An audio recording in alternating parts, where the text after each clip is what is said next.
Hello, I'm Sarah Nahar, and I'm from the middle of the Great Lakes watershed, Elkhart, Indiana, which is traditional Potawatomi land. I'm the descendant of both willing and unwilling settlers who now live in that place, that being generations of fugitive Mennonites and also formerly enslaved Africans. But I'm speaking to you right now from the eastern side of the Great Lakes watershed, in so-called Syracuse, New York. It's Onondaga land, and it is a humbling blessing to be in proximity to the Haudenosaunee hosts of this conference and to study these themes in this space. I'm a doctoral student at SU in religion and in neighboring ESF in environmental studies. And I'm hoping to create a joint degree between the two schools and fields of study, since the story that we have of the planet influences our material interactions with it, as cosmology and ecology in conversation. What I'm going to share this evening comes out of my 2 decades of spiritual activism and a recent independent study on people of color perspectives on the doctrine of discovery. That is, folks who are not Native, but also not white. How do we fit in this conversation? I speak informed by my positionality as a multiracial woman of African descent, and because anti-Blackness is real and operating, even in our efforts to dismantle the doctrine of discovery. And then I'll share just some glimpses into various conversations and readings that other people of color have been working on. Though there has always been a population of Afro-Native people, and though there are key elders who have seen our struggles as one over time, overall, our activism for positive change, for reparations, etc., has been separate as non-Native people of color and Indigenous folks. And this is partially because of how white supremacy impacts our communities differently. As Kelly Hayes writes in her primer for those going to Standing Rock, white supremacy seeks to erase Indigenous people while it seeks to exploit Black folks. Some Indigenous folks participated in enslavement as well in order to not be enslaved themselves. And some Black folks participated in campaigns of clearing land or aligning with the US military in order for them to not experience further dispossession. So there's a lot of some complicated history with regards to that, and there are relationships between the various groups. And it's tough, to think about how even through civil rights, as Black people gain more power in mainstream society, we further participate in the ongoing dispossession and wealth transfer away from Native folks and towards settlers. So to think that we're gaining on the backs of others is a very painful experience. And so sometimes the mind tries to do alleviate cognitive dissonance and separate the issues. But a word on language here, I mentioned settlers. Sometimes people of color refer to ourselves as settlers of color, or as I mentioned earlier, unwilling settlers, people who did not choose to come to this place but have found themselves on Turtle Island. Most of us are not immigrants, having been forcibly kidnapped several generations ago. However, though immigrants, primarily from the global South, experience the extraction that then forces them north to follow the wealth of their countries. So these labels don't exactly fit us, the label of settler. Arrivants has been offered as a term for non-Indigenous people of color, but even just developing the vocabulary to speak about the unique experience of being both intensely oppressed in a land that's not your home, but it is where you live, and at the same time benefiting from previous dispossession and ongoing harm. It's a very unique space to sit in, and it's really tough. And some of us carry a lot of existential grief about this. The first violence perpetrated against African peoples was not enslavement, but as the doctrine of discovery speaks to in the 1455 declaration that you can invade, destroy, subdue, enslave. It was the invasion and destruction and extraction of West African and continental African indigenous experience. And through that enslavement process, there was an elimination of our indigeneity in the sense of our connection to land and ritual and placemaking. That harm also happened in addition to the brutality on our bodies.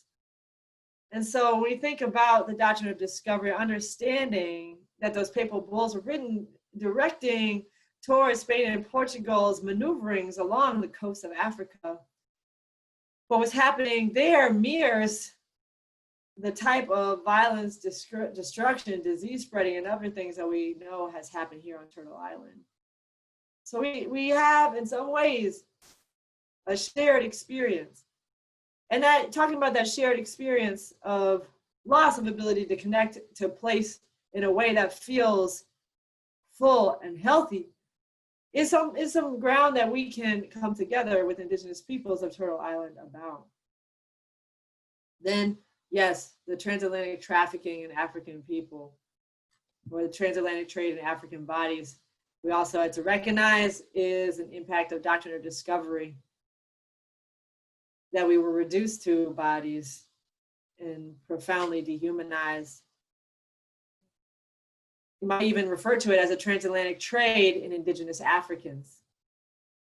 I'm saying Africans here, not to simply kind of generalize the continent, but to recognize that the trade touched beyond West Africa and into what we now call the Congo, and also, depending on where various Portuguese colonies were, all the way around over to Mozambique, things of that nature. And I'm saying Africans here, transatlantic trade and African peoples, because we are not just slaves. We should not be referred to just by our economic designation, but recognizing that we are full humans that have been pushed into the economic position of being a slave. So it's just really important in the rehumanization process, if it can be named the transatlantic trade in African peoples or the trafficking of Indigenous Africans. All of that helps us knit the story together and to see how our struggles are connected. Because as I said, the west coast of Africa, especially, and then into the interior, dealt with the imposition of foreign rule and foreign leadership. And it's been hard to recover, though not impossible, but even efforts on the continent at self-determination continue to be under threat from colonial and neo-colonial empire, and now neoliberal global policy. So there's still many Indigenous Africans struggling for self-determination. And there is also some documentation, mostly from oral stories though, of exchanges and interactions between Black peoples and Indigenous peoples of Turtle Island and Abya-Yala. And though it was a type of contact that possibly even happened before Columbus, it was not in this brutal power over way.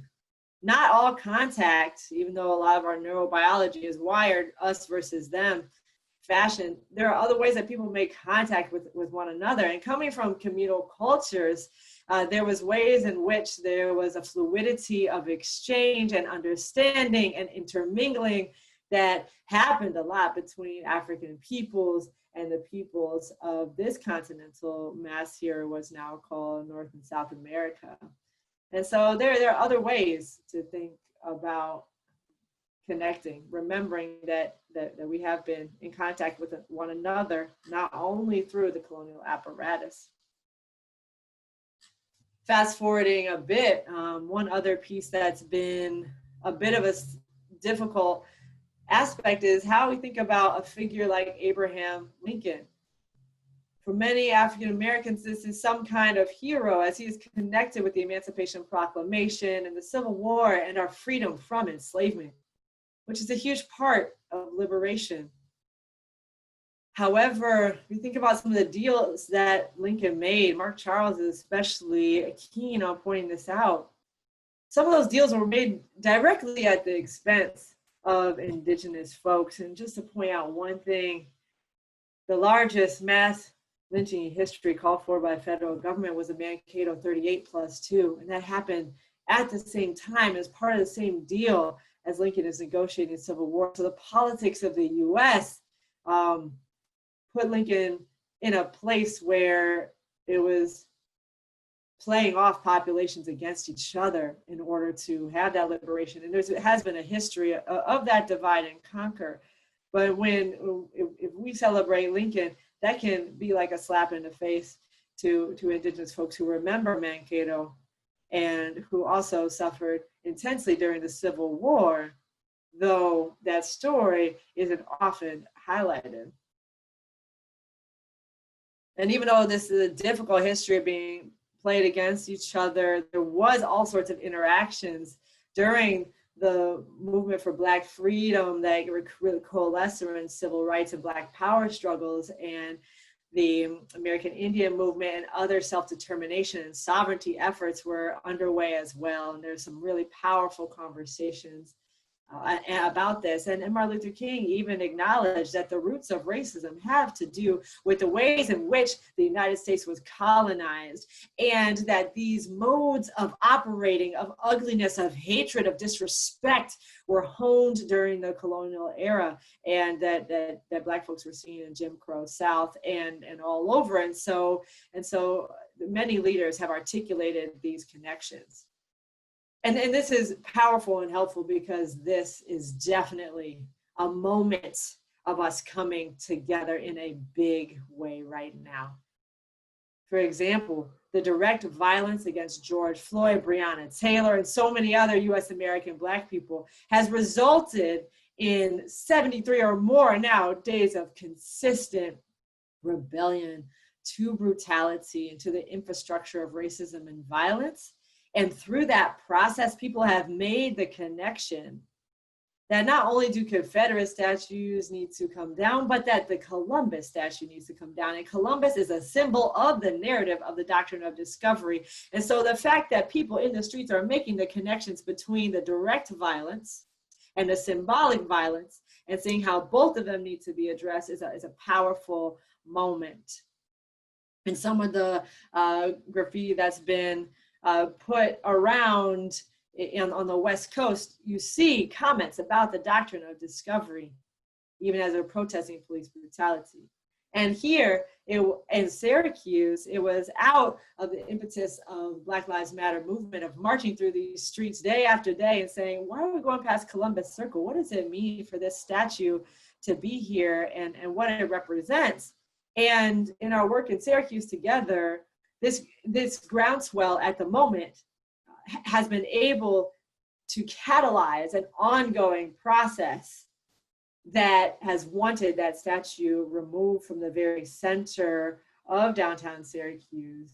And so that movement has been led by Indigenous people for a long time. And so now we're coming back together as Black and Indigenous folks to say that our liberation and struggles for sovereignty are linked. One way to think about this is just imagine, I'll take you for a moment to the statue. And it's a Columbus statue in the center of town. And it embodies the doctrine of discovery. It's got a westward gaze. And its placement is directly between the cathedral and the courthouse. And putting it all together, you know, we just recognize that Columbus was the first cop. Cop being the agent of the state with lethal force to command obedience. Symbols have power, symbols convey, in this case, the Columbus statue, not only historic violence, but ongoing harm. So as we think about how our different groups work to repudiate the doctrine of discovery and the groups that are working on decolonization, our group composition can even symbolize things. The people that show up to your meetings or your collectives, the group can symbolize welcome, or it might symbolize preoccupation with a single issue. What I'm asking you to think about now is how integrated racially are the groups that you're working with in order to do Indigenous solidarity or to do decolonization work. We want to make sure that our groups symbolize that welcome to non-Native, non-white POCs to see, we know in many ways our struggles are linked, but are the people who are leading the effort able to make those connections and to see the nuanced position with which we enter the conversation as people of color? This is what I think that what we can continue to work with and cultivate in each of our groups. But the heart of the matter, what I'm saying, comes out of what I've heard articulated in the Black and Indigenous-led movements here in Syracuse, on this unceded sovereign Onondaga land is to say that Black liberation and Indigenous sovereignty are linked. They are inseparable. So just help try to work on making your groups welcoming by recognizing that anti-racism work is connected with dismantling the doctrine of discovery. And though achieving civil and political rights are not always exactly the same as decolonial work, they are connected, and there's generative tensions between them. Generative tensions. I invite you to welcome this tension into your groups and your work. Notice when anti-Blackness is popping up, try to name it, and feel into the overwhelm that can happen when we realize the enormity of the entanglement and the impact that that has. Just allow yourself to breathe into it and not try to distance from the ways in which this doctrine of discovery has impacted almost every single thing about life in the US and more broadly around the world.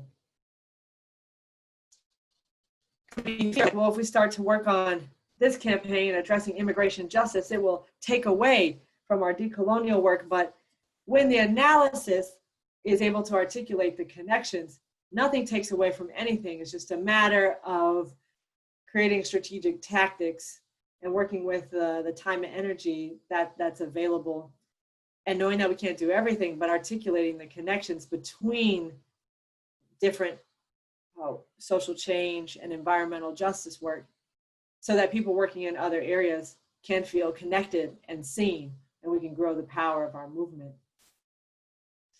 Yes, it's a great moment to be alive.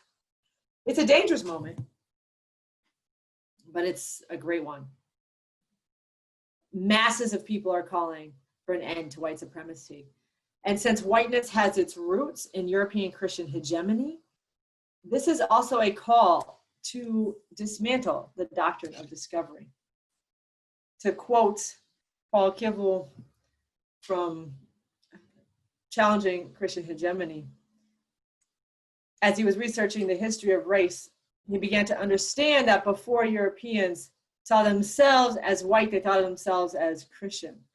And so Jews, pagans, and Muslims were long-standing others. And when encountered, indigenous peoples then and Africans became the new heathens in a same good-evil equation. And it was only when some Jews and Muslims, and subsequently indigenous peoples and enslaved Africans, began to convert to Christianity that white Christians felt the need to draw an uncrossable line.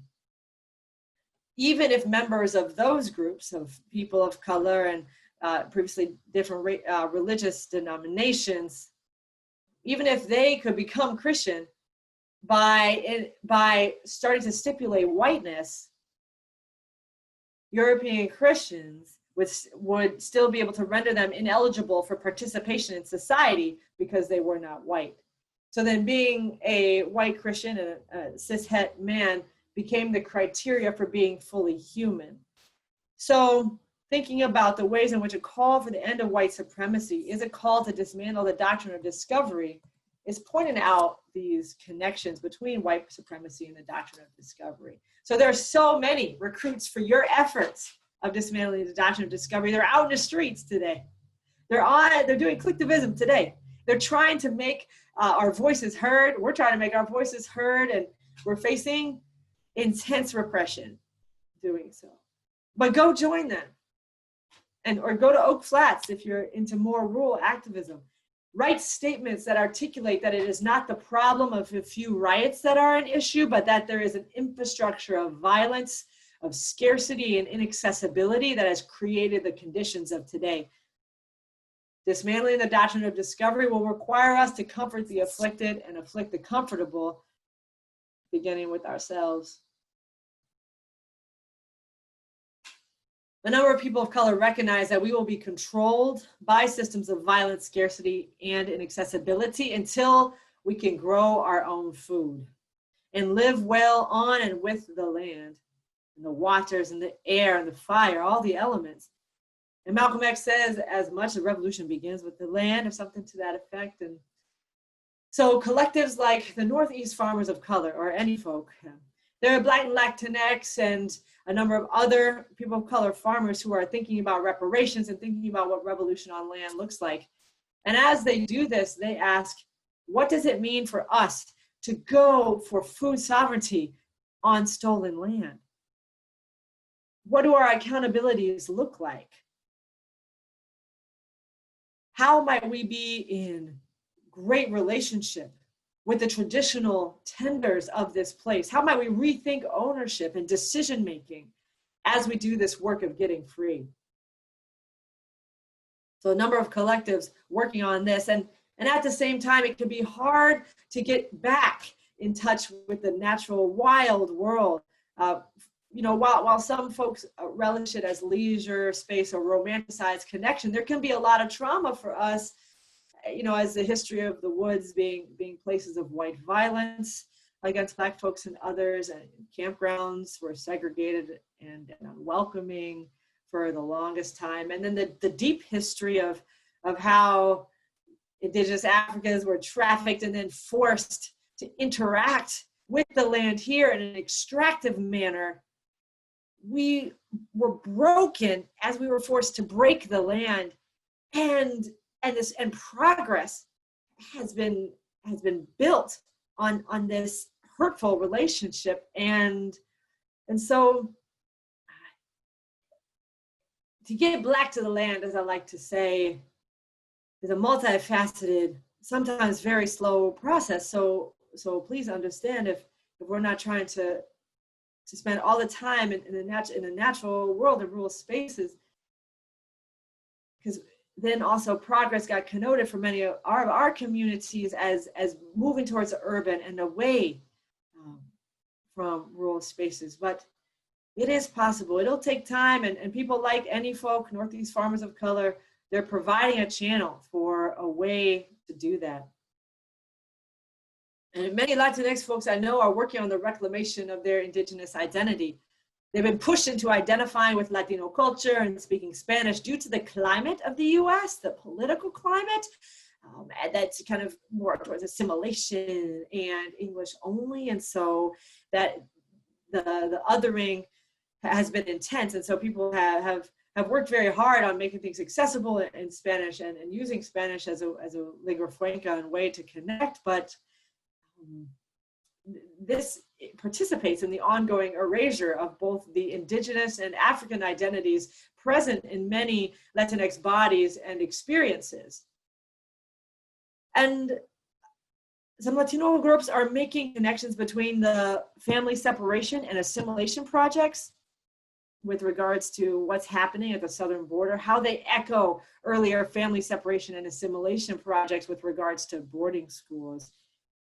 And with roots in the Chicano mestizaje political movements, as well as other revolutionary politics and the crucible of the ongoing harm against their communities and labor, there are many creative regeneration initiatives in language and in arts and in spirituality, in calendaring and sexuality and education. These are all underway among Latinx folks. Sharing a story from Asian diasporic and Asian American people with Buddhist Peace Fellowship. It's an organization that works at blocking harm and building alternatives and being in alignment with our deepest values. When they were on a delegation to Standing Rock, they were asking, as Buddhists, what does it mean to practice a non-Western spiritual tradition that is not native to this land here in the Dakotas and in the region of the Setishakowin, and they were not practicing Christianity, also an Eastern faith tradition, but grappling with what it means to be practicing Buddhists in that place and to do their spiritual activism. And they also thought a lot together, what are the ways that Asian peoples and their labors have been conscripted by the machinery of the Doctrine of Discovery to further the American project. And simultaneously, still, Asian Americans are direct victims of the Doctrine of Discovery's reach. And for Buddhist Peace Fellowship, also thinking a lot about what it means for Western Buddhism to have been created in some ways, extracting some of the indigeneity of heritage Buddhist and Asian Buddhists. It was a lot of its indigeneity was removed and then marketed as Western Buddhism. And how is that also in some ways some of the tentacles of the doctrine of discovering and extracting what feels acceptable and deciding to leave behind what doesn't, and that was done by white folks, even though the majority of Buddhists at the time in the Americas were many Chinese immigrants and people who were trafficked here, and their labor was heavily conscripted, but there wasn't a connection with their type of Buddhism. There was a way in which there was both a reaching across the Pacific and just a taking what felt good. And so Buddhist Peace Fellowship is committed to thinking about what does heritage Buddhism look like, how do we honor it, and how do we recognize that the doors of the Dhamma are open to everyone, but we cultural stewards ought to also be honored. So thinking about cultural appropriation in the doctrine of discovery. Some Palestinian and more broadly other Arab folks are working and looking at this doctrine and saying, hey, when it points out these Saracens, that's us, that's the descendants of Salahadin's army and things of that nature who are resisting the Crusades. And even before the doctrine is stipulating around West Africa, it's speaking about and authorizing violence against Jews, Muslims, and indigenous Palestinian Christians.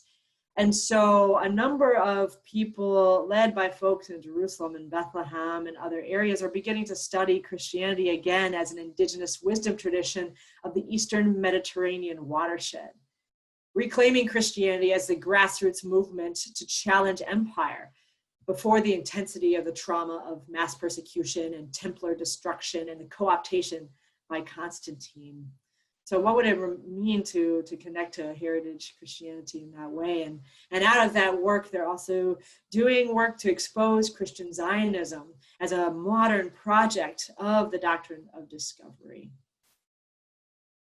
Furthermore, there are Jewish folks thinking about diaspora and the tenuous relationship that some Ashkenazi folks have of being offered white privilege, but not white belonging, to quote Mickey Cashin, and to feel the connections between the 1492 expulsion from Andalusia and that Columbus sailed that same year. So anti-Semitism and Islamophobia are not new phenomena to this land, but it was in fact the stolen wealth from the destruction of the coexistence and conviviality of Jews, Muslims, and Christians in southern Spain that the crown financed the transatlantic voyages and financed crusades on the destruction of that deep, deep coexistence and the Inquisition and the impacts of the expulsion of the Moors and Jews folks. Though that was a testing ground for the realpolitik of the doctrine of discovery.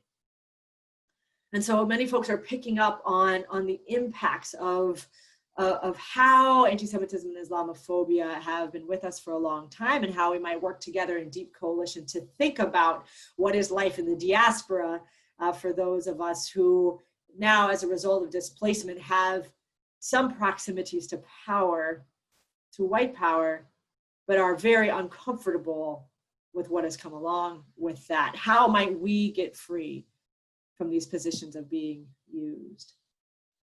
So those are some glimpses into other conversation and readings I've been a part of.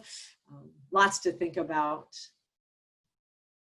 I want to leave you with some language shifts that might open up some space for these generative conversations, including, I mentioned already, saying enslaved Africans rather than slaves, because we were and are so much more than our economic position relative to empire. And also be careful when language comes up saying like we as settlers, or we've messed it all up, or we humans, when you're actually referring to a more specific group of people.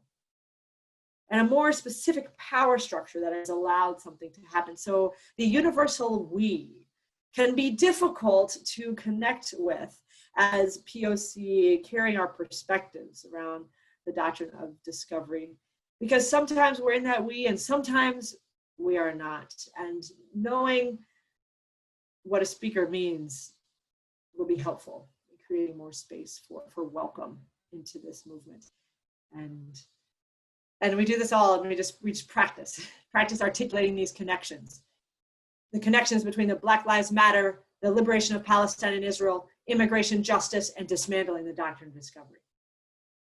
And when you hear current anti-Chinese rhetoric or Orientalist policy or the refusal of refugees, see how this is the doctrine of discovery in action.